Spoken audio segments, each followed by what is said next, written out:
Alright, so we're here in Neck Point Park in Nanaimo, British Columbia.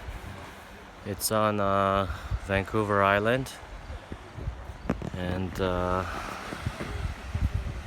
it's one of the top rated parks in Nanaimo, called Neck Point Park. As you can see, there's a lot of islands here. There's small ferries that cost between $8 to $10 that take you to the islands, and you can walk around a bit. There's a bit of a pathway that closes at night because of the tide, and we're going to walk across it now. My parents have been out here for quite a few years. You can see over there, that's the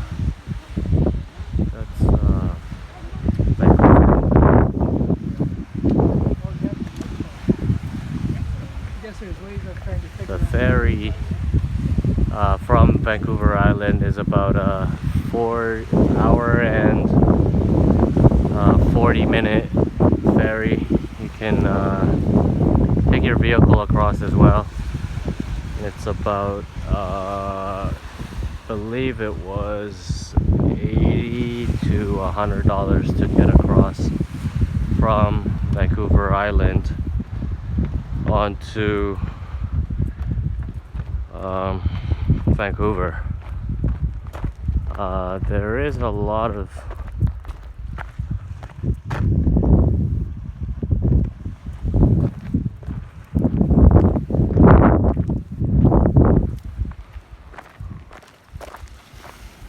let's see if the water will allow us to walk to the other side, because it's the tide is actually coming in. It's about 4 p.m. now, so looks like it's gonna be a little bit hard to get across without getting my shoes wet. I still need to walk around quite a bit, so I don't think I'm going to be going across. As you can see over there, that's Vancouver Island down there. Sorry, that's Vancouver, and we're on Vancouver Island in Nanaimo. There's a ton of shellfish here, obviously, because it's the ocean. But a lot of it in this area is contaminated. You can't eat it. But in a few days, we'll go across to a place called a Houset, which is native reserve.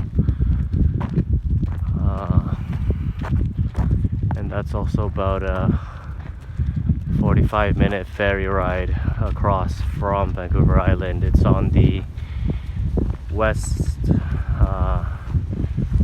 side of Vancouver Island. Let me take you guys up here for a second. So that's on the west side of Vancouver Island, along the coast where the ocean is, and that's where a lot of the famous beaches like Long Beach and so on is there. Alright, so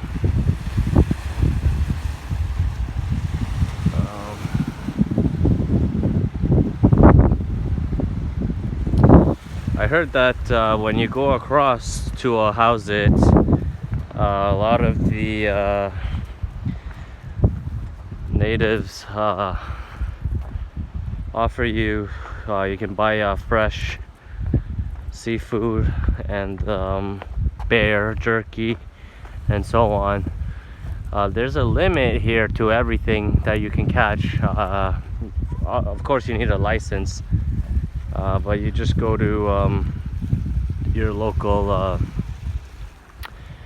Canadian Tire, and you can get the license. It's just a payment. I think it's around $15, and the license is easy, but there's a limit to everything. All the shellfish and mussels and crabs and pretty much everything, even seaweed. I know us Asians, we eat a lot of that seaweed, and the natives, they of course were the first to be here, so they don't have a limit. They're have the claim to be able to eat and take as much as they want from the land. So and rightfully so.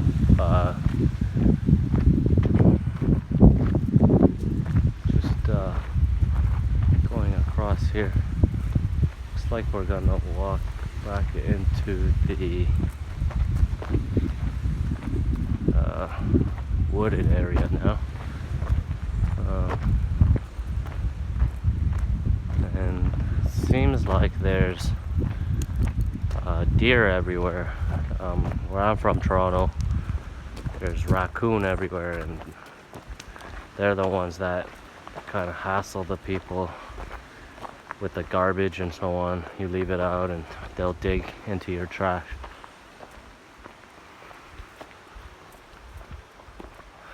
But here seems like it's the deer that's causing all the trouble.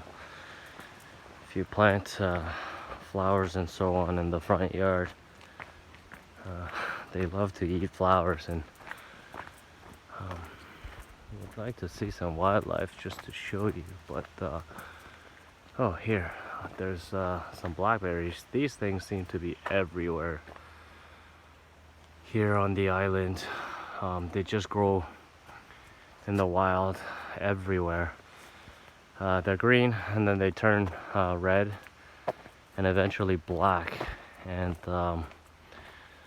as the late great Tupac would say, the blacker the berry, the sweeter the juice. The darker the flesh, the deeper the roots. As you can see, my skin is quite pale, so maybe my roots aren't so deep. Alright, so coming out to another lookout trail. Let's see here.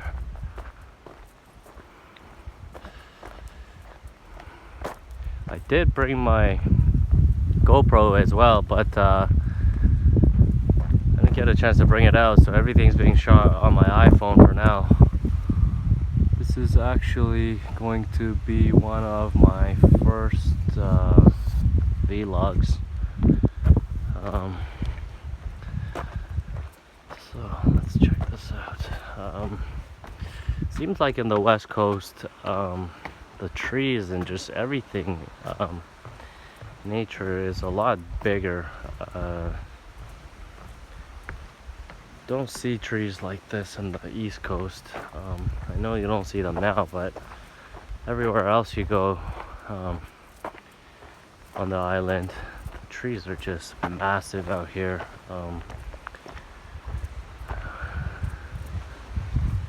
Also, let's see, that's the Rockies that you see. So these are the Rockies that are on Vancouver. That's Vancouver over there. And I've heard that you get on the ferries and so on, it's not that difficult to see whales, and I know a lot of people like whale watching. So hopefully when I take the ferry across to the west part of Vancouver Island to house it, that we might be able to get a glimpse of some whales. I saw deers everywhere earlier today, and I actually even saw an eagle out here when we took the ferry across to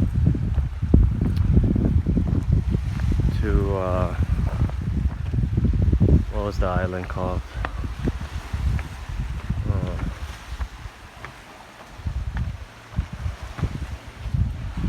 But anyway, yeah, when we were on the other island, I did see an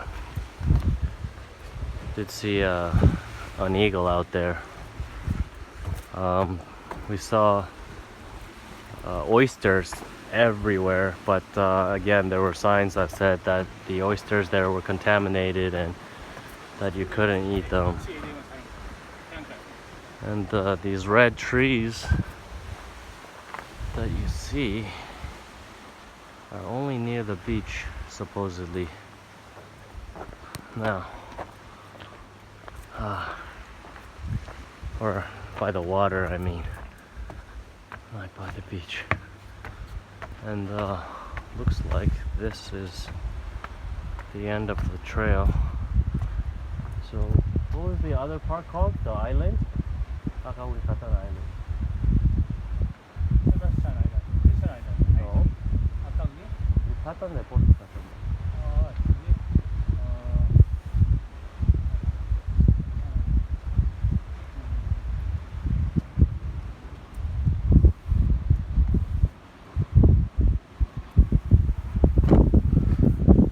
So, this is where we are.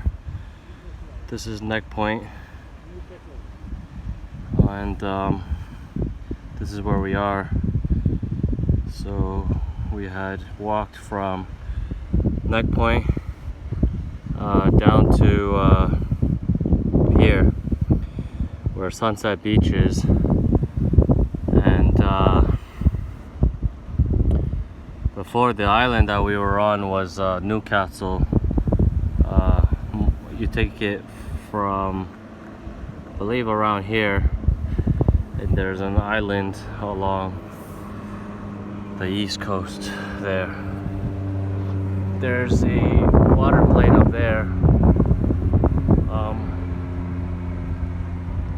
which lands obviously in the water, and so yeah, so I don't know, every time I come out here to the west coast, it's always relaxing. And somehow, because I have asthma, they said that for people with breathing issues, it's really good to be near the seawater. The salt from the sea is carried on in the air, and when you breathe it in, it really helps to soothe the lungs and the breathing and so on. So anyways, it's Twan's first vlog, and I hope to do many more of these. I wish I had done this when I went to Jamaica, because that was a real trip. That was a real treat as well. I ended up not staying at a resort, but one of my friends who's a Rasta, and it was really different to see the local oh, there's something here, to see the see if I can show you guys. I'm not lying. Oh, there's a snake. Did you guys catch that? Anyways, yeah, it was different to stay at a local place instead of resort. Actually, at the time, the week that I was there, the government, there was a drought, and they had actually shut the water off for the locals. And one of his friends owned a resort out in I think it was called Ocho Rios, And when we went to the other side of the island, I was staying at Bulls Bay, and when I was there was no water there, and when I went to the other side of the island where his friend owns a villa, a resort, they had of course water at the resorts, and it was really tough. I mean, it's been a while since I didn't have any water, or just easy access to electricity where you flick the lights on. But it was a real treat just to learn and get a feel for what it really is like for the locals there. It was definitely the trip of a lifetime, one of my favorites. So I hope to do many more of this, and I'm signing off.